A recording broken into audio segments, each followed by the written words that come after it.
Hello guys, this is a review of my Seiko 5 SNXF05 with the caliber 7s26. This one was made in China, probably in December 2013. So the main reason I bought this watch is this absolutely beautiful grid dial with these beautifully applied indices and of course the vintage vibe this watch has. Pretty lovely design. So this one is part of the SNX Seiko 5 family, but somewhat special with this grid dial. And these SNX family have a long history. Seiko made these through the 80s, 90s and 2000s with only changing the movements. So they moved from the 7000 movement series to the 7s26 calibers, and they also changed the case back designs. So from solid case backs they went to this display case back design, which is pretty nice, but really add a few millimeters to the watch thickness. So yeah, the thickness is 11.5 millimeters. The diameter is 37 millimeters. Lug to lug 42 millimeters, and the lug width is 19 millimeters, which is these specs are really similar to my other two Seikos. So these three have the same 37 millimeters diameter size, the same 42 lug to lug, 42 millimeters. They only differs in thickness and with the lug widths. So the 7A is 2 millimeters thinner than the SNX, so it's 9.5 millimeters thick. The SNK is 1 millimeter thinner than the SNX. Yeah, it's really hard to focus with this camera. So this one is 10.5 millimeters, so 1 millimeter thinner than this SNXF05.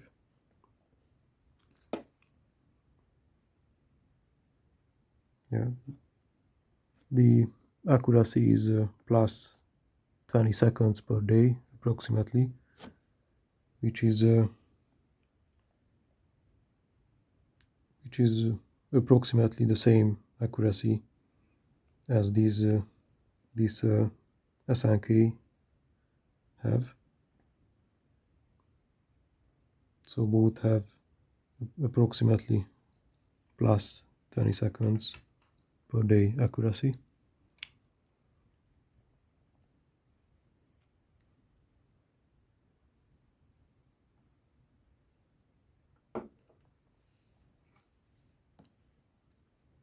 Okay, so which are the positives of this watch? First of all, I love this beautiful grid pattern dial in this slightly off-white color, and it's pretty hard to tell, but these stripes are in light gray color. I also love the black accents on the hands and on these indices.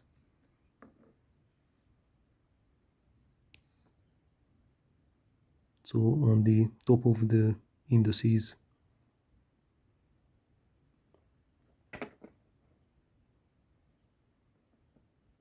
have a black paint on it. It's really hard to tell, but there it is. And even between the bezel and the dial, there is this black ring or filler.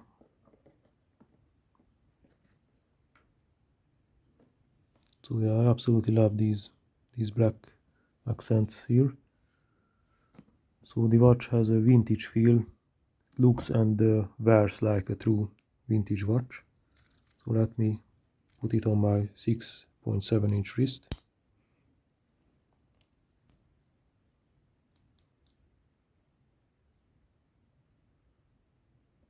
Yeah, absolutely have some vintage vibes. The bracelet is really comfortable with minimal hair pulling capabilities.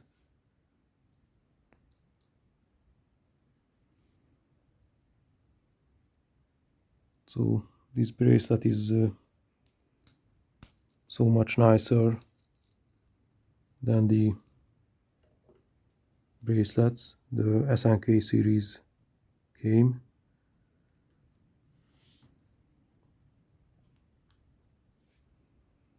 So that's why I put it on this nice leather strap, because the bracelet is a nightmare on that watch.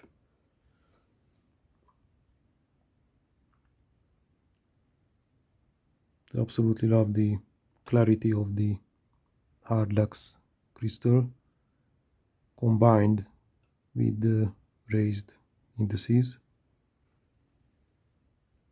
Really beautiful watch.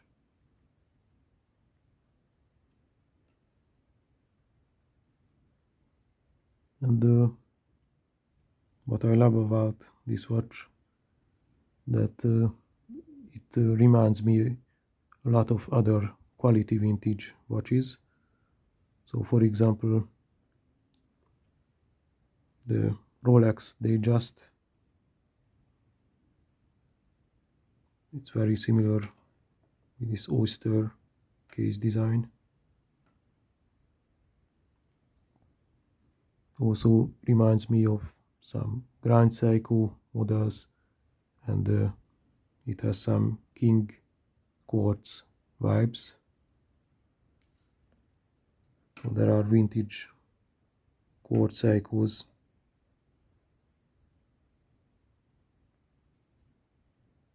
with similar design language.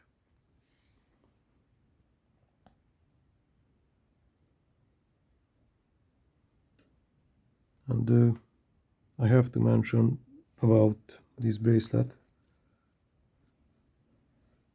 that yeah, it's articulate pretty good,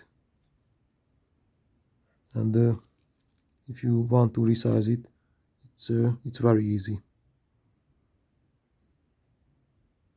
I did it with a kitchen fork, so that's how it is. It's easy. So what are the negatives? The main negative, I believe, is the 30 meters of water resistance, which make the watch only splash proof. It's pretty poor. I don't like the bad visibility at low light conditions, so there are not enough contrast between the indices, the hands, and between the dial. So in half dark or low light situations, it's not that easy to read this watch. But in complete darkness, the lume is excellent, so no issues there. So here is some lume check here. Yeah, it's pretty effective lume. It's definitely Seiko quality, long lasting, bright enough.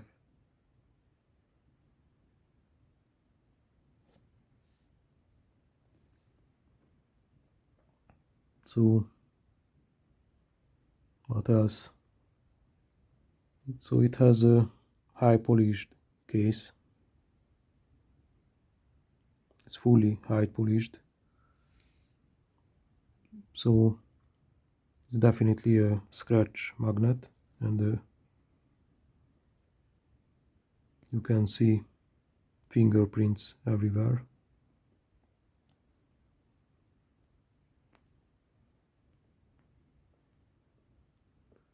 And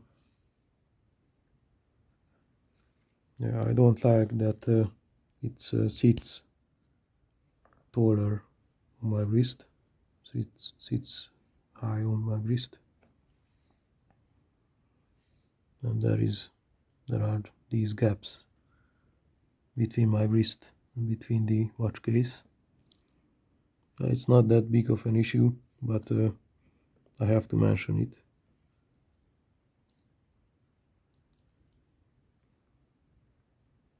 And this was due to this display case back design, as I mentioned it earlier. So the watch really has this belly here.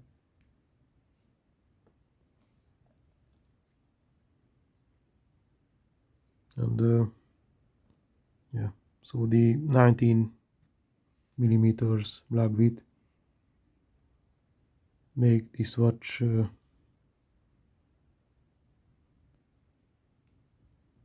so it's definitely not a strap monster. Even the dial and the case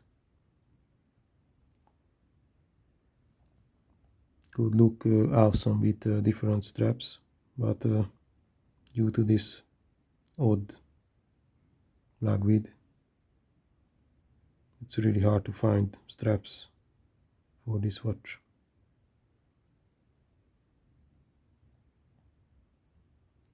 And of course the price is goes up.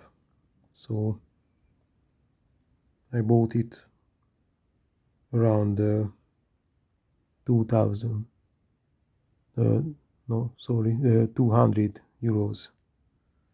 Yeah, 200 euros.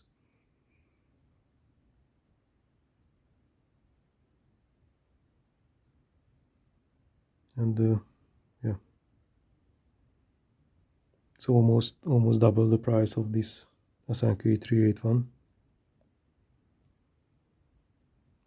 This one is 130 euros. This one is almost 200.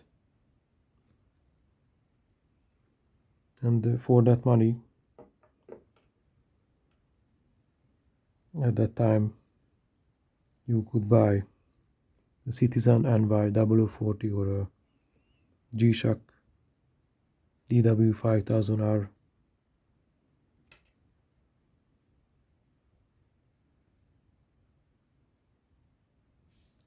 So yeah, that's the thing with this watch. The price is pretty high on these. and it's yeah, it's become pretty rare to find one of these on the market. And as I mentioned, these negatives,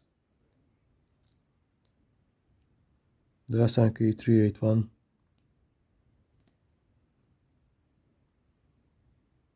is it's pretty much in contrast with these negatives, because it has a great visibility at low light conditions. It's not a scratch magnet. These have some brushed parts on the top of the lugs. Not sits high on the wrist, not sits tall, so it's slimmer, has a great lug width size, it's 18 millimeters, and the loom is it's better, definitely more visible in every conditions, every lighting conditions.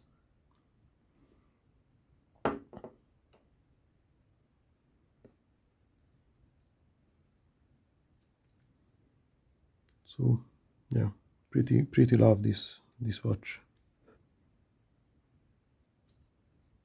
overall. So it's not that much of a negative I can tell about this watch. Absolutely love the design and the vintage vibes this watch has.